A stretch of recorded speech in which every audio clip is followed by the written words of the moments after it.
التاريخ ليس مجرد حروب وانتصارات واكتشافات عظيمة، بل هو أيضا مليء بالخدع والأكاذيب التي خدعت البشر لسنوات طويلة، بل إن بعضها غير مجرى التاريخ بالكامل.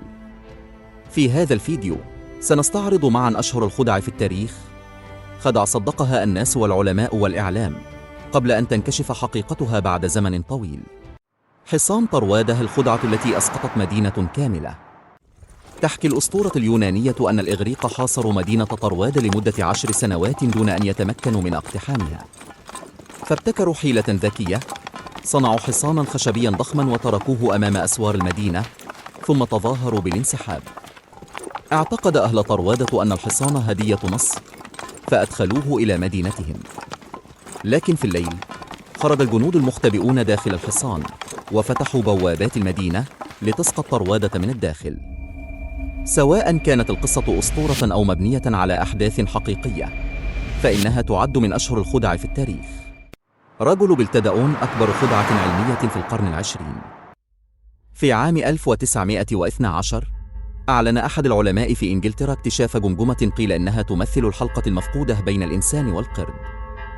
احتفى العالم بالاكتشاف واعتبر دليلاً علمياً مهماً في تطور الإنسان.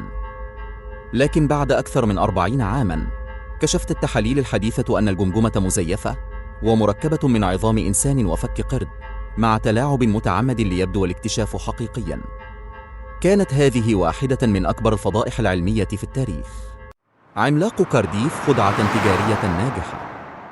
في الولايات المتحدة عام 1869 انتشر خبر اكتشاف جثة عملاق حجري مدفونة في الأرض منذ آلاف السنين. توافد الناس لرؤية العملاق ودفعوا الأموال مقابل مشاهدته، لكن الحقيقة كانت أن التمثال مصنوع يدويا ودفن عمدا لخداع الناس وإثبات أن الجمهور قد يصدق أي شيء يعرض عليه بطريقة مقنعة. يوميات هتلر المزيفة. في سبعينيات القرن الماضي اشترت بعض الصحف الألمانية ما قيل إنها مذكرات زعيم النازي أدولف هتلر مقابل ملايين الدولارات، لكن بعد فحص دقيق تبين أن الدفاتر مزورة، كتبت بحبر وورق حديثين لا ينتميان إلى زمن الحرب العالمية الثانية. تحولت القصة إلى فضيحة إعلامية مدوية. خدعة إذاعة حرب العوالم. عام 1938 بثت إذاعة أمريكية برنامجاً تمثيلياً يحاكي نشرات الأخبار يتحدث عن غزو فضائي للأرض. لم يدرك كثير من المستمعين أنه عمل خيالي، فدب الذعر بين الناس وهرب بعضهم من منازلهم خوفاً من الغزو. كانت هذه الحادثة مثالاً واضحاً على قوة الإعلام وتأثيره في عقول الجماهير. صور جنيات كوتينلي.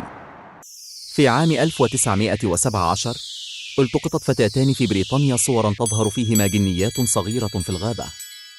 صدق الكثيرون الصور، بل ودافع عنها بعض العلماء في ذلك الوقت. لكن بعد سنوات طويلة اعترفت الفتاتان بأن الصور كانت مفبركة باستخدام دمى ورقية. وحش بحيرة لوخ نيس. انتشرت صورة شهيرة في ثلاثينيات القرن الماضي تظهر مخلوقاً غامضاً في بحيرة لوخ نيس في اسكتلندا.